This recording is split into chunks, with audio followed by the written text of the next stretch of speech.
नवरात्र की महानवमी का महत्व। नवरात्र की महानवमी के दिन क्या करें क्या ना करें। नमस्कार, एस्ट्रो तक में आप सबका बहुत बहुत स्वागत है। मैं हूं प्रवीण मिश्र। नवरात्र की नवमी तिथि बहुत महत्वपूर्ण मानी जाती है। नवरात्र की ये आखिरी तिथि है और इस दिन माँ सिद्धिदात्री का पूजन किया जाता है। इस दिन आप माँ सिद्धिदात्री का पूजन करके अपने जीवन की परेशानियों को दूर करने के लिए प्रार्थना कर सकते हैं।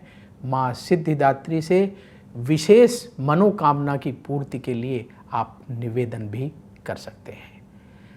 नवमी तिथि, क्योंकि ये आखिरी तिथि है, माँ दुर्गा की परम उपासना का, महत्वपूर्ण उपासना का आखिरी दिन है। इसी दिन से फिर नवरात्र समाप्त हो जाते हैं, इसलिए भी इस दिन का बहुत महत्व है।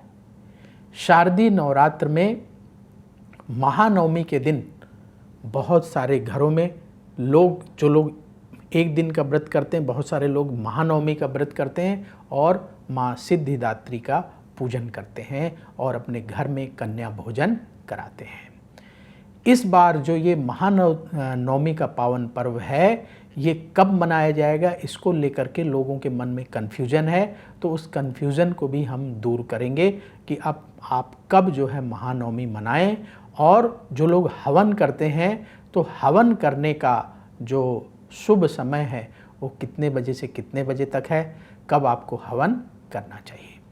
तो पहली बात तो आपको ये बता दें कि जो नवमी तिथि है वो शुरू होगी 30 नवंबर 2025 को शाम को 6:06 से और ये समाप्त होगी 1 अक्टूबर 2025 को शाम को 7:01 पर। तो उदया तिथि के अनुसार 1 अक्टूबर 2025 को महानवमी का पावन पर्व मनाया जाएगा। तो इस दिन यानी 1 अक्टूबर 2025 को हमें माँ दुर्गा की सिद्धिदात्री स्वरूप का पूजन करना है, महानवमी का पूजन करना है। बहुत सारे लोग हवन करते हैं, तो हवन का शुभ मुहूर्त कब से कब तक रहेगा।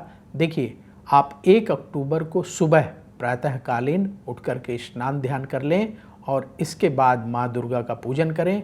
पूजा के बाद आप हवन कर सकते हैं। कब कर सकते हैं?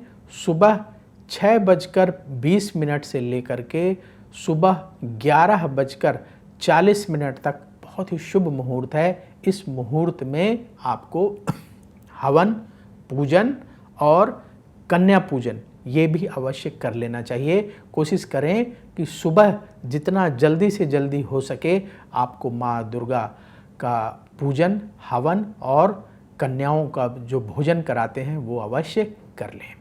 तो 1 अक्टूबर के दिन महानवमी का पावन पर्व मनाया जाएगा और माँ सिद्धिदात्री का पूजन करके भक्त अपने जीवन की परेशानियों को दूर करने की प्रार्थना करेंगे और मनोकामनाओं को पूर्ण करने का निवेदन करेंगे।